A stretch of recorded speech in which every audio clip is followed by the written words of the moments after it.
तो दोस्तों, कैसे हैं आप सब लोग। आज हम लोग इस वीडियो में क्लास 8 इंग्लिश रीडर के बारे में देखेंगे, जो द चैप्टर है the missile man of India. इसके पहले की वीडियो में हम लोग the missile man of India की रीडिंग कर चुके हैं और इस वीडियो में हम लोग क्वेश्चन आंसर के बारे में देखेंगे। इस वीडियो में आपको प्रोनाउंसिएशन और हिंदी अनुवाद भी मिलेगा, जिसकी सहायता से आप लोग आसानी से पढ़ सकते हैं।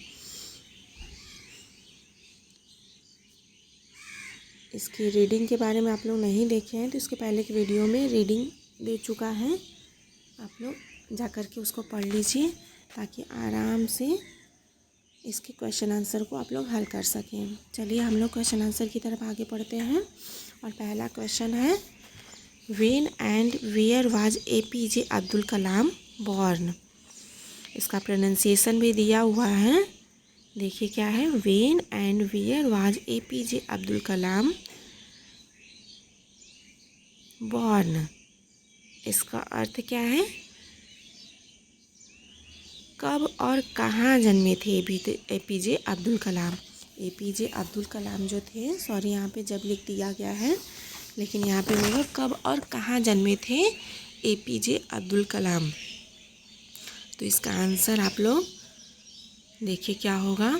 APJ Abdul Kalam was born on 15 अक्टूबर 1931 इन रामेश्वरम, तमिलनाडु। तो इसकी हिंदी अनुवाद क्या होगा, APJ अब्दुल कलाम कब जन्मे थे, 15 अक्टूबर 1931 को, और कहाँ जन्मे थे, रामेश्वरम के तमिलनाडु में। चलिए अगला क्वेश्चन हम लोग देखते हैं, what did he do the help his family. आप लोग पढ़े हैं इसकी रीडिंग के बारे में, उसमें देखा था आप लोगों ने कि उनकी फैमिली बहुत पुअर थी, बहुत गरीब परिवार से बिलोंग करते थे।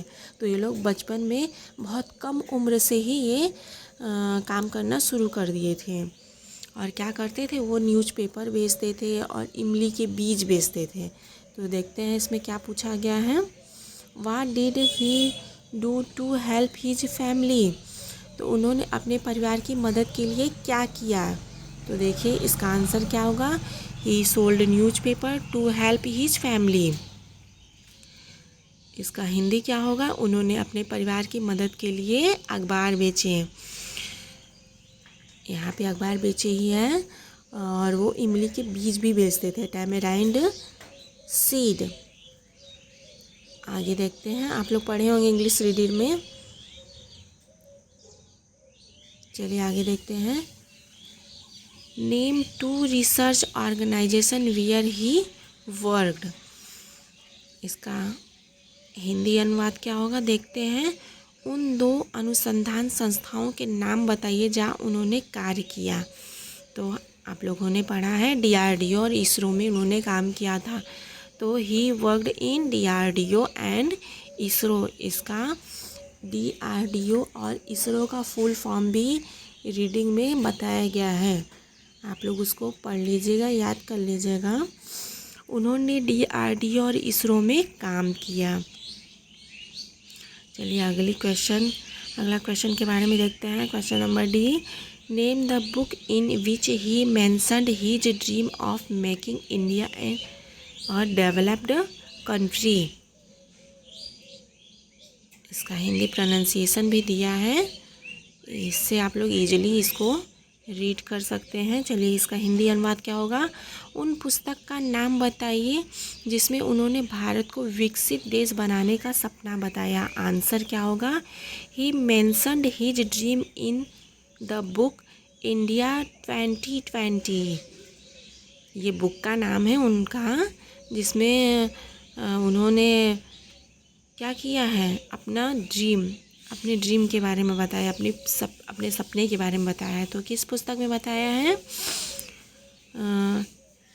इंडिया 2020। चलिए क्वेश्चन नंबर E की तरफ पढ़ते हैं, list the awards by which APJ Abdul Kalam was honoured. इसका हिंदी अनुवाद क्या है, उन पुरस्कारों की सूची बताइए जिनसे APJ अब्दुल कलाम को सम्मानित किया गया। यहाँ पे पुरस्कार के बारे में पूछा गया है। आप लोगों ने देखा था ना इंग्लिश रीडर में, उसमें देखा था उन्हें पद्म विभूषण, पद्म भूषण और अनेक प्रकार के रत्न और पुरस्कार से नवाजा गया है। देखिए आंसर इसका क्या होगा, he was honoured with Bharat Ratna, Padma Bhushan and Padma Vibhushan. उन्हें भारत रत्न, पद्म भूषण और पद्म विभूषण से सम्मानित किया गया। चलिए अगले क्वेश्चन की तरफ आगे बढ़ते हैं। F, क्वेश्चन नंबर F क्या है, why is doctor Kalam known as the missile man of India. तो इसका हिंदी अनुवाद क्या होगा, डॉक्टर कलाम को भारत के मिसाइल मैन के रूप में क्यों जाना जाता है। आंसर क्या होगा, doctor Kalam is known as the missile man of India because he developed many missile like Agni and Prithvi, Nag. आप लोगों ने रीडिंग के बारे में पढ़ा होगा, तो उसमें अनेक प्रकार के मिसाइलों के नाम दिए गए हैं। तो यहाँ पे 2 ही मेंशन किया गया है, ठीक है। तो डॉक्टर कलाम को भारत को मिसाइल मैन के रूप में इसलिए कहा जाता है क्योंकि उन्होंने अग्नि, पृथ्वी जैसी कई मिसाइलें बनाई थी। चलिए आगे देखते हैं। वर्ल्ड पावर है, यहाँ पे क्वेश्चन आंसर का सिलसिला ख़त्म हुआ। अब यहाँ पे अगला देखते क्या है,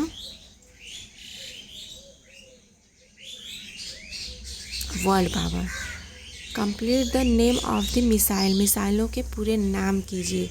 देखिए यहाँ पे जो अग्नि है, पृथ्वी है, नाग है, इन मिसाइलों का फुल फॉर्म दिया गया है।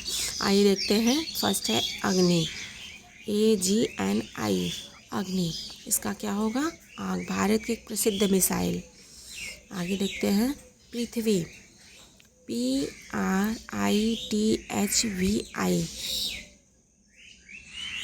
पृथ्वी। धरती, भारत की बैलिस्टिक मिसाइल है। नाग, NAG, नाग। सांप, भारत की एंटी टैंक मिसाइल है। अगला है आकाश, AKASH, आसमान। इसका अर्थ क्या होगा, आसमान, भारत की सतह से हवा में मार करने वाली मिसाइल है। अभी आप लोगों ने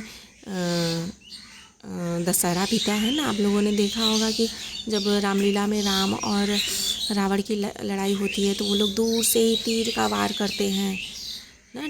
अभी तो देखते तीर जाता है, हवा में गायब हो जाता है, फिर लड़ाई करते हैं, कुछ कुछ बन जाता है, कुछ नाग बन जाते हैं, कुछ एक तीर मारते हैं तो 10-10 तीर बन जाते हैं।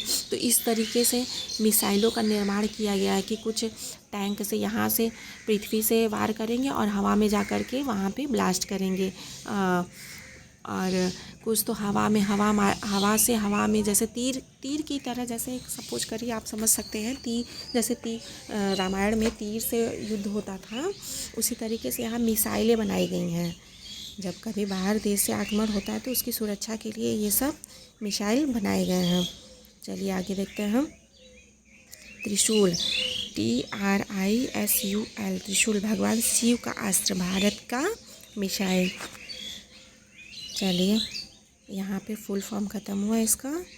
आगे देखते हैं। Choose the correct word from the brackets to fill in the blanks, दिए गए शब्दों में से सही शब्द चुनकर रिक्त स्थान भरना है। यहाँ पे एग्जाम्पल देखते हैं।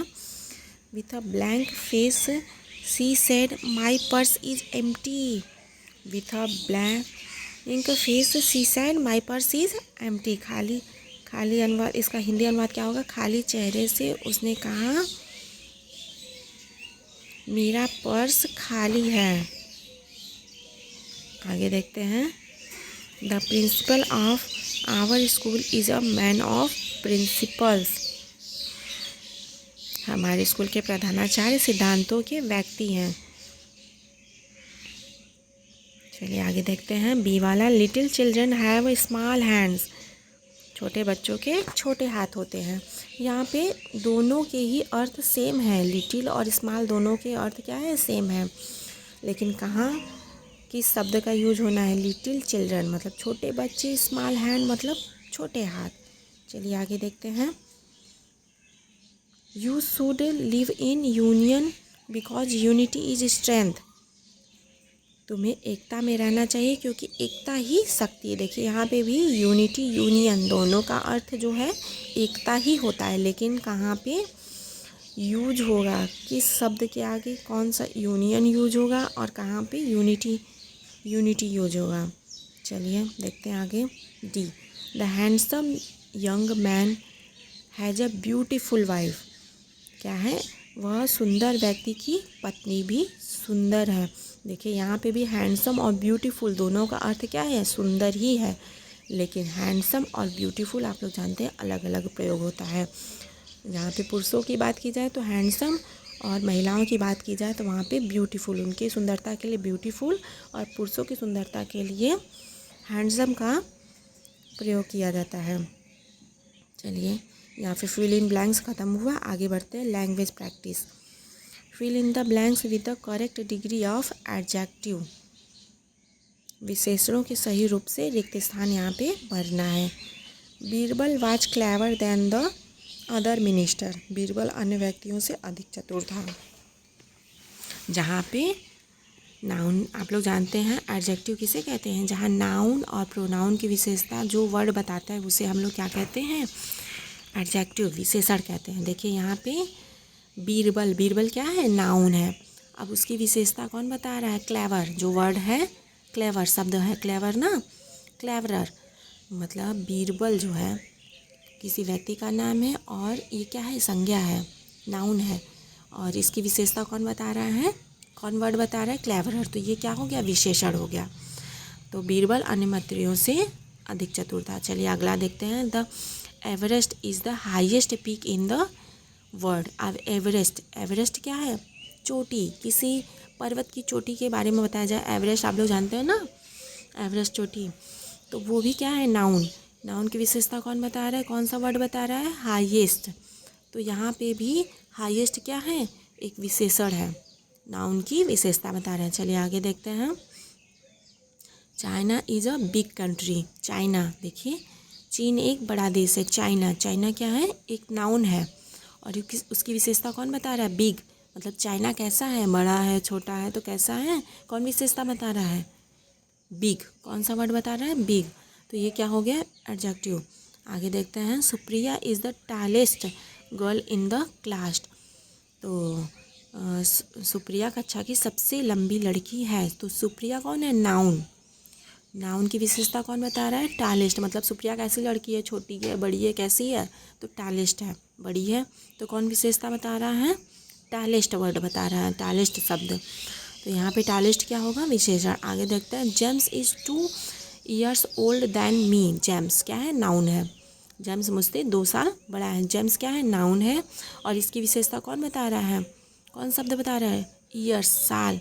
ओल्डर, सॉरी यहाँ पे ईयर्स लग गया, ईयर्स नहीं होगा, ओल्डर होगा, ओल्डर। तो जेम्स बड़ा है कि छोटा है, ओल्डर यानी बड़ा है। तो कौन विशेषता बता रहा है, ओल्डर। तो ओल्डर क्या होगा, विशेषण होगा। चलिए आगे देखते हैं। यहाँ पे ये एडजेक्टिव बताने वाला ख़त्म हुआ। अब आगे देखते हैं, आगे क्या है। Add ly to the words given in the box to from adverbs and choose the correct adverbs to make meaningful sentence। दिए गए शब्दों में ly जोड़कर क्रिया विशेषण बनाइए और सही शब्द चुनकर सार्थक वाक्य बनाइए। चलिए आगे देखते हैं। वर्ड्स क्या दिए हैं, साइलेंट दिया है, ब्रेव दिया है, ब्राइट दिया है, नीट दिया है, केयरफुल दिया है। अब इसमें क्या जोड़ने के लिए बोल रहा है, ly वर्ड हमारे शब्द दिए गए हैं, उसमें सिर्फ जोड़ना है ly और उसको क्या बना देना है, एडवर्ब। फ्रॉम एडवर्ब्स मीनिंग और मीनिंगफुल सेंटेंस में इसको जोड़ना भी है। चलिए आगे देखते हैं। एग्जाम्पल, क्विकली, क्विक दिया है, उसमें ly जोड़ देंगे तो क्या हो जाएगा, क्विकली, ही रन क्विकली, वह तेज दौड़ा, वह तेज़ी से दौड़ा। यहाँ पे मीनिंग निकला ना, वो तेज़ी से दौड़ा। अगला देखते हैं। My grand mother praise silently, silent दिया है, ly जोड़ दिया गया है तो क्या हो गया, साइलेंटली। माई ग्रैंड मदर मतलब मेरी दादी माँ शांति से प्रार्थना करती हैं। आगे देखते हैं। बी वाला, the sun was shining brightly. तो क्या है, सूरज तेजी से चमक रहा था। तो ब्राइटली ब्राइट दिया था, ly जोड़ दिया गया, तो क्या हो जाएगा इसका अर्थ, सूरज तेजी से चमक रहा था। सी वाला आगे बढ़ते हैं। We must drive carefully. तो इसका क्या होगा, केयरफुल दिया था, ly जोड़ दिया गया तो केयरफुली हो जाएगा। हमें सावधानीपूर्वक गाड़ी चलानी चाहिए, इसका मीनिंग यही निकलेगा। आगे देखते हैं डी वाला। सी राइट्स वेरी नीटली। नीट दिया है, ly जोड़ दिया गया है, तो क्या होगा, वह बहुत साफ सुथरा लिखती है। आगे देखते हैं। The soldier fought bravely. तो सिपाही ने बहादुरी से लड़ाई की। तो ब्रेव दिया है, ly जोड़ दिया गया है, यहाँ पे अर्थ निकल रहा है। ठीक है, अब अगला देखते हैं। री right the following sentence after inserting the necessary punctuation marks.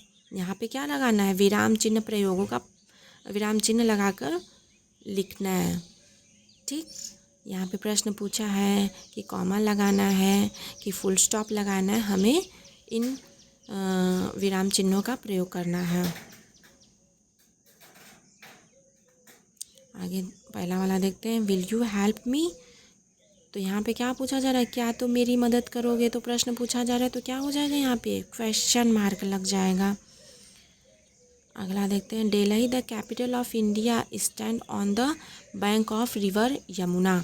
तो दिल्ली भारत की राजधानी यमुना नदी के किनारे स्थित है। अगर यहाँ पे कॉमा न लगता तो क्या हो जाता है, दिल्ली भारत की राजधानी यमुना नदी के किनारे स्थित है, तो आपको कुछ समझ ही नहीं आता। तो इसलिए दिल्ली बोलने के बाद द कैपिटल ऑफ इंडिया मतलब दिल्ली भारत की राजधानी, और कहाँ स्टैंड है, वो कहाँ स्थित है, यमुना नदी के किनारे स्थित है। इसलिए कॉमा कहाँ लगाना है, इसमें हम लोग यही देखना है। चलिए आगे देखते हैं। How beautiful the sky is. तो how beautiful is the sky is.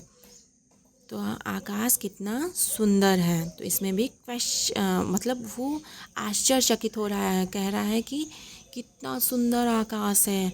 तो यहाँ पे मतलब विस्मय बोधिक मतलब उससे आश्चर्य हो रहा है। चलिए आगे बढ़ते हैं। Where do you want to go asked Meera. तुम कहाँ जाना चाहती हो, मीरा ने पूछा। यहाँ पे प्रश्न पूछा जा रहा है तो क्वेश्चन मार्क का प्रयोग हुआ। Let's read and follow. चलो पढ़ो और अपना। I am the best. मैं सबसे अच्छा हूँ। I can do it. मैं इसे कर सकता हूँ। God is always with me. भगवान हमेशा मेरे साथ है। I am a winner. मैं विजेता हूँ। Let's write. चलो लिखें। If you were given a chance to ask president Kalam 3 questions, what would they be. अगर तुम्हें राष्ट्रपति कलाम से 3 प्रश्न पूछने का अवसर मिले तो वे क्या होंगे। तो देखिए यहाँ पे पहला प्रश्न पूछा गया है, what inspire do you to become a scientist. आपको वैज्ञानिक बनने की प्रेरणा कहाँ से मिली। आपको पता है ना, आपने चैप्टर में पढ़ा है कि वो साइंटिस्ट भी थे, प्रेसिडेंट भी थे ना। तो इसके बारे में हम लोग प्रश्न पूछ सकते हैं कि what inspired you to become a scientist. आपको वैज्ञानिक बनने की प्रेरणा कहाँ से मिली। दूसरा है, what message do you want to give to students. आप विद्यार्थियों को क्या संदेश देना चाहते हैं। What was your dream for India. आपका भारत के लिए क्या सपना था। चलिए अब यहाँ पे हमारा चैप्टर यहीं पे ख़त्म हुआ।